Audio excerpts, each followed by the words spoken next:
So a few days ago, I made a post simply asking the community, what do you guys think? How do you guys feel about these false preachers, false prophets? And some people took the post the wrong way, got off on a side tangent, but I sincerely believe that these are issues that should be tackled. And it is absolutely stupid to pretend they don't exist. It is absolutely stupid to pretend that there aren't people claiming to be of Christ for their own personal benefit, for their own personal wealth, even at the cost of lying to thousands and millions of people, and taking away their money by preaching a set of lies. This is why it's so important to talk about these topics, tackle these issues. Despite what some heretics in the comments were saying, we have to use our discernment. In order to use our discernment, we have to know these people by their fruit, and we must judge them accordingly. Not condemn them to hell, as some people clearly misunderstood me, but these actions need to be called out. So I made a little poll, and I would like to share with you the results. Now, some people said Kenneth Copeland. Actually, a lot of people said Kenneth Copeland. Others mentioned people like Joel Osteen, Joyce Myers, T.D. Jakes. People mentioned Creflo Dollar, Stephen Furtick, Beth Moore, again Kenneth Copeland, and Joel Osteen. Joel Osteen again. Some people got a little creative. They said Lucifer, and of course we agree with that, but that's very obvious. People again said Copeland, Mike Todd. I definitely agree with that, and Copeland and all these other people. This person listed a bunch of false preachers, of prophets.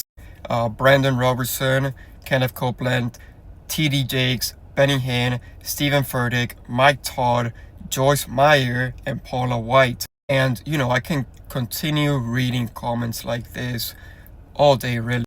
But I think a lot of people fail to use their discernment that is given to us by God through the Holy Spirit and identify the patterns with all of these people. All of these people, not only do they preach a gospel of prosperity, but going even deeper, these are all Protestants. All of these false preachers, these evangelical liars that preach a false gospel, well, what are they at the end of the day? They may throw labels onto themselves. They may say, I am a prophet from God, or I'm non-denominational. At the end of the day, once we really apply discernment, these are all Protestant. You guys need to put two and two together. And so, if these people are scamming thousands, even millions of people, not just in America, but also other countries, these are the images of Christianity. Many people, many atheists, of people of other religions, when they think about Christianity, they see these people, they see these mega churches, they see how they scam so many people out of their money, preaching a false gospel or a prosperity gospel, as some other people call it. This is a real issue. This is a real problem, and it is a grave issue. And so how do we solve this, right? I'm going to give you an answer you guys will not like. It's not a popular answer by far.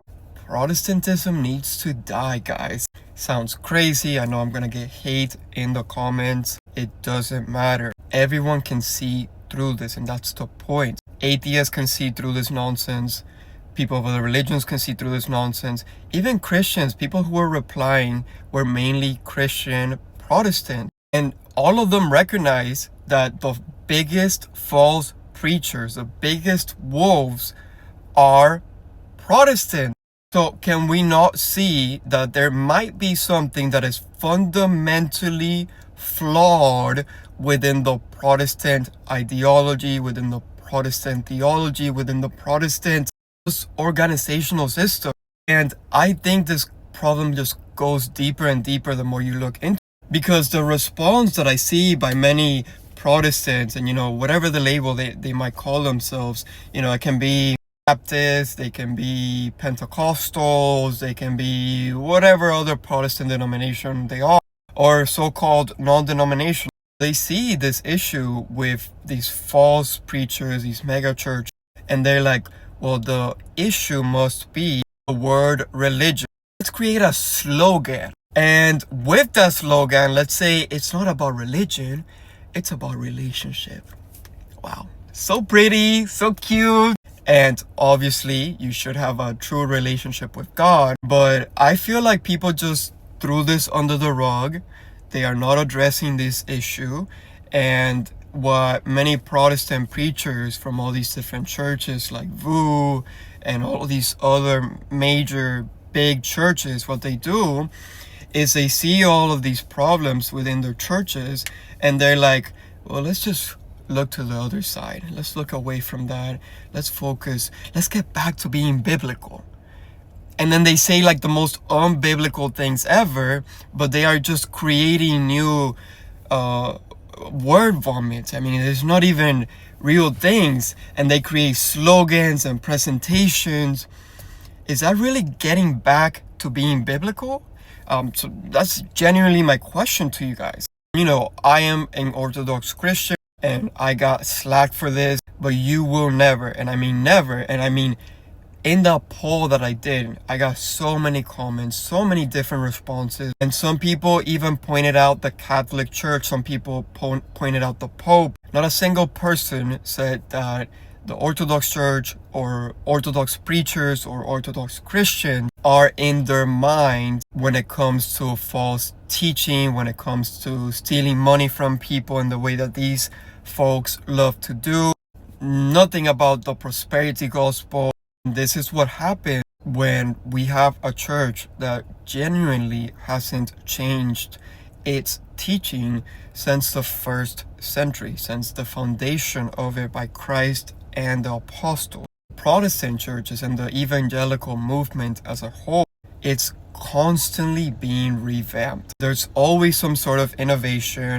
There are denominations that branch out from other denominations. They get into fights and they're like, oh, I'm just gonna open my new church 2 blocks away from your church next to a Wingstop. I love chicken, but I mean, this is ridiculous. You know, in the Orthodox Church, we excommunicate people that teach false teachings. We have the process of catechesis, which is to say you are not an Orthodox Christian fully until you go to this process where you discover your faith, you discover what we truly believe in and why we believe in what we believe in. And that is a process of sanctification. It is a process of gaining knowledge about our faith.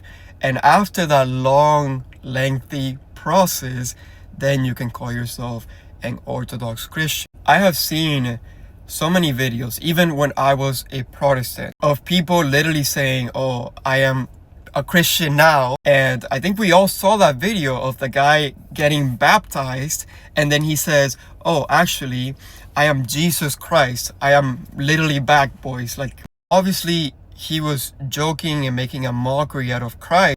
This is something that would never happen within our church because you have to go through this process. And what I see is just a mess within the Protestant movement, within these Protestant denominations. I mean, by now there's over 20,000 Protestant denominations, and it's just the problem keeps getting worse and worse. It's like a cancer, it just spreads, and heresies come out each and every single day. And you know, God bless many people because they call out these false preachers. But what happens? A new denomination comes out of nowhere tomorrow within Protestantism, and now you have a whole new set of false teachers. And the process just continues and continues and continues. The grift gets bigger, the liars lie more, the false preachers preach new heresies that come out of nowhere. It's an invention that keeps happening and keeps being reinvented back to back to back to back. Is this a movement that God would genuinely want us to go through? The fact that the own church is self-destructing. Jesus told us that the gates of hell would not prevail against the church. But clearly, when you look at Protestantism, you see that it's not the case. You see all of these people that are outright influenced by lying as their primary way of getting their message across. So this is just some food for thought.